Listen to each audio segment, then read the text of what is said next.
9 одод ноёрхогч биеийн урлаг 18 дугаар бүлэг Догшин маркиз. Хэдэн зуун цэргүүд лун гэр бүлийн эдлэн газрыг тойруулан нягт бүслэлт үүсгэсэн байлаа.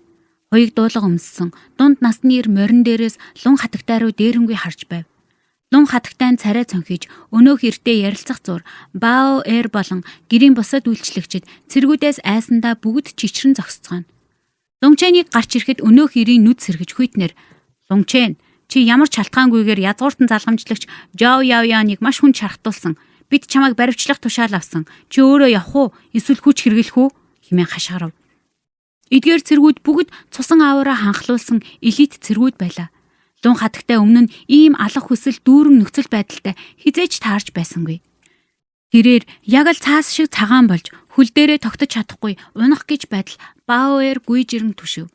Лунчэн цэргүүдийг огт тоолгүй их рүүгээ алхав. Ихийнхээ тийм их айсан байгааг хараад түүний зүрхэн шимшрэв. "Ээжээ, санаа зовлтгүй. Энэ бол зүгээр л зүуд. Таныг сэрхэд энэ бүхэн алга болчихсон байх болно" гэж Лунчэн зөөлнөөр хилээд гараас нь атгалаа. Түүний үгтэй цуг зөөлөн сүнсний хүч урсан лун хатагтай зойх хөндрөн тэрээр гүн нойрон давтлаа. "Баоэр, Жангма, та хоёр ээжийг минь дотогш оруулж өгч болох уу?" Лунчэн ихийнхээ айж байгааг харж тэсээгүй тул сүнсний хүчээ ашиглан түүнийг шууд унтуулсан нь энэ юм. Үгүй бол жирийн хүн ийм их цочрлоос болж өвдөх аюултай байв. Баоэр, Жангма хоёр лун хатагтайг өргөн дотогш орж Лунчэнд бусдад нь хаалгаа хаахыг тушаав. Морин дээр суугаа хүн рүү харахтаа түүнээс цусны хий үл ялэг мэдрэгдэхэд Лунчэний царайд өгөөдсөн инээмсэглэл тодорлоо. Ердөөл хагас алхан цус нягтрах шатанд байх шив.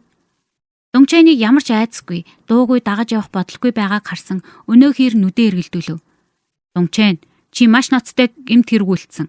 Хинч чамайг хамгаалж чадхааргүй тийм хэрэг. Чи намайг өөрийн биеэр чамайг барихыг хүлээгээд байгаа юм уу?" гэж тэрийг хүйтнээр ашхарав. "Айн?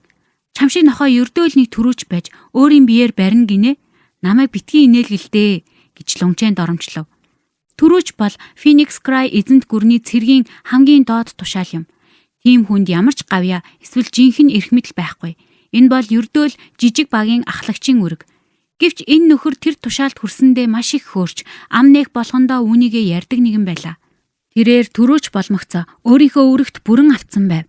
Лунчэний үгэс түүний зүрхэнд хортой сум шиг тусав. Түүний царай тэр дороо барайлаа. Тэрээр доод гаралтай бөгөөд айрамд 10 гаруй жил зүтгэсний эцэст арай гэж цус нягтрах шатанд нэвтрэх боломж олж үүнийхээ ачаар төрөөч болсон юм. Түүний одоогийн хамгийн том гавьяаг нь ингэж гутаан доромжилсан нь түүний алах хүслийг ориглуулв. "Лунчэн, намайг чамайг алтал битгий шах." Өнөөхөр шүдэ хавран гараа бүсэндээ байгаа илд рүүгээ явуулав. "Хэрвээ чи илдээ суулж зүрхлэх юм бол би чиний толгойг газарт унгах болно." Лунчэн гараа ардаа барьжээ. Түүний өнгө аяс маш нухацтай байлаа. Тэр чанга хашгирсангүй, бас ууралсангүй. Яг л хязгааргүй өөртөө итгэлтэй хүчрхэг мастер шиг сонсогдож байв. "Чи үххийг хүсэе юу?" Өнөөхөр хархиран морин дээрээсээ өсөрч Лунчэн рүү нударгаараа цохив. Түүний бүх биеэр цусны хий эргэлдэж биеэс нь улаан туяа ялгарх нь тэрээр цус нягтрах шатны хүчийг үл ялэг ашиглаж байгааг тод харууллаа. Лунчэний харц хурц царай нь хүйтэн байв. Тэрээр нэг алхам урагшилж мөн л нударгаа далайв. Хоёр нудраг зүрх үед хүчтэй салхи хөөсөв. Тэсрэлтийн хүчинд хоёр тал хоёулаа хідэн алхам ухуурлаа. "Ердөөл иймхэн чадвартай байж чи ийм дээрэмгүй байсан юм уу?" гэж Лунчэн хүйтнээр тохирхов. Өнөөх ирийн царай хуйрлаа. Насан туршдаа тахир дутуу гэж дуудагдж байсан хүнд доромжлуулах нь түүний уур хилэн бадрав. "Үхэж далдор!" Тэрээр илдээ сугалж Лунчэний хүзүүрөө цавчив. Элдний эсэрэх дуу чихэнд сонсогдож хүмүүсийн дотор хүйт дааж байлаа. Яг л энэ мөчийг хүлээж байсан мэт Лунчэний хөл газраас хөнгөн хөндөрч сүнс мэт хойш хідэн алхам ухран дайралтыг бүрэн зайлуулв. Энэ ухралтанда тэрээр шинээр сурсан салхи хөөгч алхааг ашигласан юм. Хэдийгээр тэр дөнгөж сурч эхэлж байгаач эмийн дээд эрхшээгчийн ой санамжтай нэгдснээр хүний биеийн судлалын талаар хосгүй мэдлэгтэй болсон тул энэ техникээр хэдэн 10 жил хичээлсэн мэт л байлаа. Ганцхан алхмаар тэрээр нэгэн цэргийн өмнө очиж гараа сонгов. Өнөөхөр маш их гайхаж яаран илдээ өргөн хаахыг оролцсон ч гинэт түүний гар чичирч илд нь алга болсон байв. Дараагийн мөчид Лунчэн түрүүчийн илдтэй гарыг хүчтэй цавчиж байхыг тэр харлаа. Түрүүч илдээ далаасны дараа тэнцвэрээ алдсан байсан бөгөөд өөрийгөө хамгаалж амжсангүй. Лунчэний ухрах, илд булаах, дайрах үйлдэл бүгд ганцхан амьсгаа авах зууртал болоод өнгөрөв. Өөрлөө нэрж буй элдний эсгэрэх дуу түүнийг цочроож тэрээр хамаг хүчээрээ хаалаа. Тесрэлтийн дараа түрүүч өөрийнх нь эсэргүүцэж чадамгүй тийм хүчийг мэдэрч хэдэн метр хойш шидэгдэв. Тэрээр биеэ тэнцвэржүүлж амжимагцаа дотор нь пал хийв. Олон жилийн үхэл амьдралын тулааны туршлагаараа тэрээр зөнгөөрөө илдээ өргөтөл дахиад нэг хүчтэй тесрэлт болж оч үсрэн хүйтэн гэрэл хэдэн 10 метрийн цаана байх мод руу нисэн одов. Өмнө нь түрүүч өөрийн гайхалтай зөнгөөрөө Лунгчэний нэгэн завчилтыг хааж чадсан ч Лунгчэний аимшиг түчийг тэсэж чадсангүй. Түүний эрхий болон долоовор хурууны завсар урагдаж элд нь алга болов. Одоо түрүүчид өмнөөх дээрэмгүй зан нь үлдсэнгүй. Түүний нүдний өмнө үхлийн бурхны хадуур мэт хүйтэн гэрэл гялсхийхэд тэрээр бүр мөсөн цочирдож цөхрөлд автлаа. Үгүй ээ! Тэрхүү айдас дүүрэн хашгираан агаарт цурайтаж түрүүчийн толгой тасран нислээ. Түүний царайд цочрол болон үххийг хүсэхгүй байгаа байдал илхэн харагдана. Түүний ухаан бүдгэрэх мөчөд Лунгчэний өмнө нь хэлсэн үг санаанд нь оров. Хэрвээ чи элдээ суулж зүрхлэх юм бол би чиний толгойг газарт унгах болно. Тэрээр эцэст нь Лунгчэн түүнийг айлгах гэж хэлээгүй, харин үнэн хэлж байсныг ойлгов. Харамсалтай нь энэ ойлголт дэндүү оройтсон байлаа. Түүний толгойгүй би газар унахад толгой нь агаарт нилээд ниссний эцэст газар унаж өнхрөн одов. Бүх цэргүүд хөшиж орхив. Тэдний гарт байгаа зэвсэг энэ мөчөд маш хүнд санагдаж байлаа.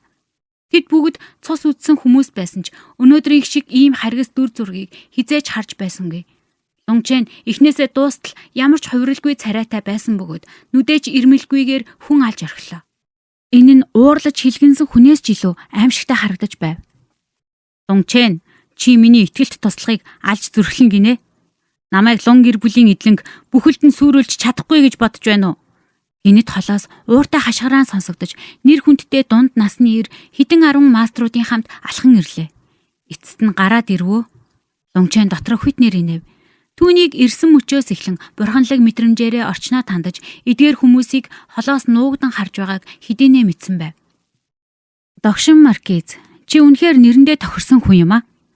Чам шиг нэр хүндтэй хүнээс л хүлээж болох ийм үндэслэлгүй дайралтыг чи хийлээ гэж Лунгчэн хаалганы хажууд байх чулуун арсланг налан залхуутаагаар хэлв.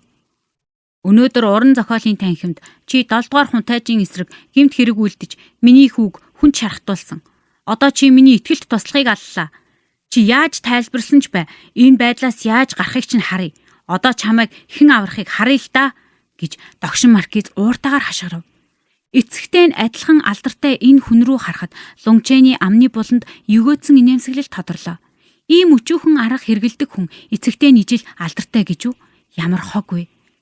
Жоо Вэйчэн, чи хөгшрөх тусмаа тэнэг болоод байгаа юм уу? Чи үнэхээр намайг Лунгчэнийг хэн нэгний тусламж хэрэгтэй хүн гэж бодоо юу? Чи үнэхээр тэнэг юм аа. Тэрээр нүмергнийхөө дотроос хаш пайзаа гаргаж ирээд нохой нүдээ нээгээд сайн хар. Энэ юу болохыг харж байна уу гэв. Догшин Маркиз гэгддэг Жоо Вэйчэн хаш пайз дээрх эмийн зуухны дүрсийг хармагцаа царайнд хувирж бүр мөсөн цочирдов.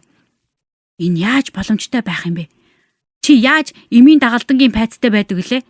Энэ хуурамч уу гэж Жоо Вэйчэн ууртаагаар асуув. Тэнийг минь чи үнэхээр зүнчгэж. За яах вэ? Чам шиг тэнэг хүнд би ойроос харах боломж олгоё. Лунгчэн хаш пайзаа Жоо Вэйчэн рүү шууд шидэж орхилоо. Тэрээр пайзыг анхааралтай шалгах тусам түүний царай улам бүр цочирдов. Хүчрхэг язгууртан хүний хувьд тэрээр алхимчдын холбооны үнэмлэхний үнэн зөв эсхийг ялгаж чадахгүй байна гэж үү? Тэрээр үүнийг таньсан учраас л ийм их цочирдсан юм. Энэ пайз дээр гарын үсэг зурсан хүн нь Юнци байлаа. Феникс Край эзэнт гүрний ухаантай хүн бүр тэрхүү мастрын нэрийг мэддэг. Хааны гэр бүлийн үе үеийнхэн хүртэл алхимчдэд хүндэтгэлтэй ханддаг байсан. Алхимчдын холбоо эзэнт гүрэн дотор асар том нөлөөтэй. Одоо харж байна уу Жоо Вэйчэн? Миний пайзыг буцааж өгөх үү гэж Лунгчэн гүлэрсэн Жоо Вэйчэн рүү харж хүйтнэр инэв. Догшин Маркизийн царай маш муухай харагдаж байлаа. Тэрээр гартаа байгаа пайзыг үертэл нь атгаж Лунгчэнийг баривчлахыг хүссэн ч зүрхэлсэнгүй. Тэрээр Лунгчэн энэ пайзыг хаанаас авсныг мэдэхгүй ч үүнийг эзэмшиж байна гэдэг нь Лунгчэн алхимчдын холбооны хүн болсон гэсэн үг. Ийм хүмүүс эзэнт гүрний хуйлаас дээгүүр байдаг бөгөөд түүнд оролцох эрх мэдэл байсангүй. Жоо Вэйчэн яахаа мэдэхгүй хэсэг зогсов. Тэрээр пайзыг Лунгчэнд буцааж өгтөл Лунгчэний царай гинэт хувирч хүйтнээр хашгирав. Жоо Вэйчэн, өнөөдөр чи эмийн дагалдангийн гэрийг илд барьсан цэргүүдээр бүсэлсэн нь маш ноцтой гэмт хэрэг. Хэрвээ чи надад нөхөн төлбөр өгөхгүй бол би маргааш алхимчдын холбоонд очиж Phoenix Cry эзэнт гүрэн чамайг шийтгэх ёстой гэсэн өргөдөл гаргах болно. Жо Вэйчэний царай тэр дороо хувирлаа. Алхимчдын холбооны шийтгэл бол үнэхээр аимшигтай зүйл. Тэд эзэнт гүрний эмийн хангамжийг таслах бөгөөд энэ нь эзэнт гүрний амин судсыг боож байгаатай адил юм. Өнөөдөр юу болсон тухай надад тодорхой мэдээлэл байгаагүй бололтой. Би одоохон буцаж очиод бүхнийг шалгаж чамд зохих нөхөн төлбөрийг өгнө. Дунгчэний одоогийн байр сууриас болж Жо Вэйчийн уура залгихаас өөр аргагүй болов. Дунгчэн анх удаа энэ догшин маркизыг бишрлээ. Түүний өөрийнхөө баасыг залгиж чадаж байгаа тэр чадвар нь үнэхээр гайхалтай байв. 10 жил өнгөрсөн ч тэр яагаад одоо болтол цус нэгтрах шатандаа байгаа нь гайхах зүйл биш байж. Тэр бүх цагаа яаж баас залгих вэ гэдэгт л зарцуулсан бололтой. Чи яаж юуг шалгах нь хамаагүй. Маргааш намайг сэрхээс өмнө миний эдлэн газрын өмнөх хэсэг бүрэн цэвэрлэгдсэн байх ёстой. Үгүй бол юу болохыг чи мэдж байгаа. Дунгчэн хүйтнэр хурхирчхаад энэ залжин үнэгтэй дахиж орооцолцсонгүй.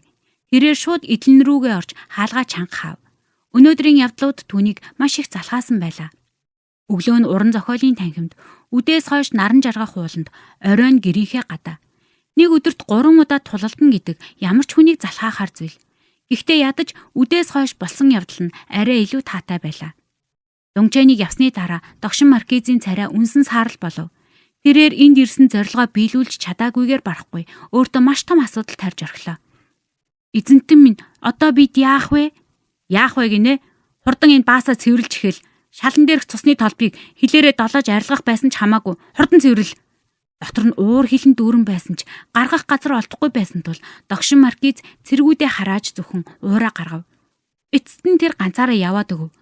Новш гэж тэр жаахан бацаан яаж яваад алхимчдын холбоонд орчих вэ? Одоо бүх зүйл төвхтэй болох нь. Догшин маркиз дотроо зөвхөн өглөж явлаа. Тэрээр эргэн тойрондоо хүн байхгүйг хараад хааны ордон руу чиглэн алхав.